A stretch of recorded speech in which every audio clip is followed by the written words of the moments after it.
મિત્રો, ચૈતર વસાવાના કેસની અંદર આમ આદમીના મહિલા નેતાનું એક નિવેદન આપણી સામે આવ્યું છે અને તે ખૂબ જ આક્રોશ જતાવે છે. હવે ચૈતર વસાવાના કેસની આપણે વાત કરીએ તો તે છેલ્લા 2 મહિનાથી જેલની અંદર છે અને કોર્ટ દ્વારા તારીખ ઉપર તારીખ આપવામાં આવી રહી છે, પરંતુ જે ફેસલો છે એ હજી સુધી પણ નથી થયો. આખરે આપણને નવી તારીખ પણ મળી ગઈ છે. 11 તારીખના રોજ આપણને આ પાછી સુનવાઈ થશે. હવે તમને શું લાગે છે, આ 11 તારીખના સુનવાઈ થશે કે પછી પાછી એક નવી તારીખ આપી દેવામાં આવશે? કેમ કે આપણે ઘણી છેલ્લી વખત જોયું કે 4 થી 5 તારીખ આપી દીધેલી છે, પરંતુ જે સુનવાઈ છે મિત્રો એ થતી નથી. અને ઈસુદાન ગઢવી અને ગોપાલ ઇટાલિયાનું પણ એવું કહેવું છે કે આની પાછળ પણ બીજેપીનો હાથ હોઈ શકે.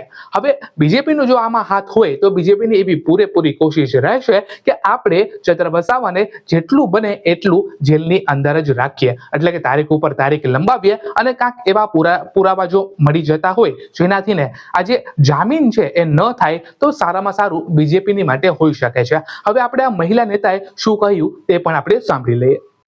ગુજરાતની એન્જિન ફેલ ભાજપની સરકારના ખેલ આજ ગુજરાત જોઈ રહ્યું છે. કૌભાંડીઓને બેલ અને આદિવાસી દીકરાને જેલ. આ જે ખેલ ભાજપે શરૂ કર્યા છે ને એ સમજાઈ રહ્યું છે કે ભાજપને બીક લાગે છે, જે રાજકીય રીતે નથી પહોંચી શકતા એને આવી રીતે કાનૂનની આટીઘૂટીમાં નાખી એક આદિવાસી સમાજનું એક બુલંદ અવાજ એવા ચૈતરભાઈને બેલ ના મળે એટલે એટલું બધું આટીઘૂટી કરી રહ્યા છે કાનૂનને હાથમાં રાખીને. એ સ્પષ્ટ ચિત્ર સાબિત થઈ ગયું છે. કારણ કે આપણા ગુજરાતમાં મર્ડર કરવા વાળાને, લૂંટવા વાળાને, ચોરી ચપાટી કરવા વાળાને, બળાત્કારીઓને, જાહેરમાં ખૂન ખરાબા કરવા વાળાને બેલ મળી જાય છે, પણ આદિવાસી દીકરાને બેલ નથી મળતી, એને જેલ મળે છે. આનાથી સ્પષ્ટ સાબિત થાય છે કે ભાજપ હવે રાજકીય રીતે નથી પહોંચી શકતું, બોખલાઈ ગયું છે, એને કોઈ રસ્તો નથી મળી રહ્યો, એટલે કાનૂનનો દુરુપયોગ કરી રહ્યું છે. પણ મારે આ ખાસ ભાજપને કહેવાનું છે કે આમ આદમી પાર્ટીનો યોદ્ધા, આદિવાસી સમાજના આ મજબૂત લડાયક ચૈતરભાઈ ડરવા વાળા નથી. આમ આદમી પાર્ટીનો કોઈ પણ લીડર ડરવા વાળો નથી.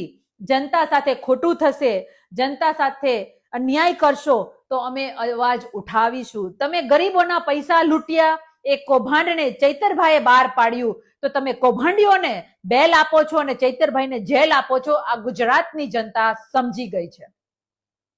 ભાજપને એટલું કહેવાનું છે કે અમે ડરવા વાળા નથી. હવે અમે ચેતી ચોક્કસ જાશું. હવે અમે તમારી કોઈ પણ કચેરીઓમાં જાશું ને અમે કેમેરા સાથે જાશું, અમે કેમેરાના લાઈવ સાથે જાશું. તમારા જેટલા પણ અધિકારીઓ છે એને કહી દેજો કે અમારો કેમેરો, અમારો મોબાઈલ કે અમારું લાઈવ બંધ કરાવવાની કોશિશ ના કરે.